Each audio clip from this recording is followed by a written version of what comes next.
High বন্ধুরা, সবাই কেমন আছো? অনেকদিন পর ব্লগে এলাম। আজকে ব্লগটা অন্যরকমভাবে তোমরা দেখতে পাবে। তো এটা বীরভূম জেলার অন্তর্গত খয়রসুল গ্রামের কাছাকাছি একটা বেশ সুন্দর একটা জায়গা। আর জামাইবাবু আর আমি বেরিয়ে পড়েছি কয়েদবেল পাওয়ার জন্যে। জামাইবাবু সাইকেল চালাচ্ছে, আমি তার পেছনে বসে আছি। আর আমি ক্যামেরা বন্দি করার জন্য চারিদিকে সব দিকটাই দেখতে পাচ্ছি, মতো সবুজ আর সবুজ, ধান খেতে ভরা বেশ। আর সত্যি পরিবেশটা খুবই সুন্দর। আর এখানে কয়েদবেল পাওয়ার জন্য গাছটা অনেক বড়। তো কয়েদবেলে অনেক ধরেছে, তোমরা দেখতেই পাচ্ছ। আর পাওয়ার জন্য অলরেডি আমরা কিছু নিয়ে যাইনি বলে অনেকবার ফুলটা করেছি। আর কী করে পারবো সেই তো মাথায় আইডিয়া জামাইবাবু লাগিয়েছে। আর সামনে যা আছে ইট পাথর দিয়ে জামাইবাবু ছুঁড়ে ছুঁড়ে কয়েদবেল পারছে, তোমরা দেখতে পাচ্ছ। আর সত্যি মানে কয়েদবেল পাওয়ার জন্য অনেক কষ্ট করেছি, অনেক কষ্ট করে কয়েদবেলগুলো পেরেছি।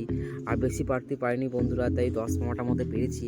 আর এগুলো যেহেতু কাঁচা, তাই খেতেও বেশ টেস্ট লাগবে না। এখন যেদিন কি শুনেছি পাকলে পরে এগুলো খাওয়া যায়। আমি তো কোনোদিন খাইনি, এই ফার্স্ট টাইম খাবো। আর সত্যি তাই এগুলো খেতে খুবই টেস্ট। যাই হোক বন্ধুরা।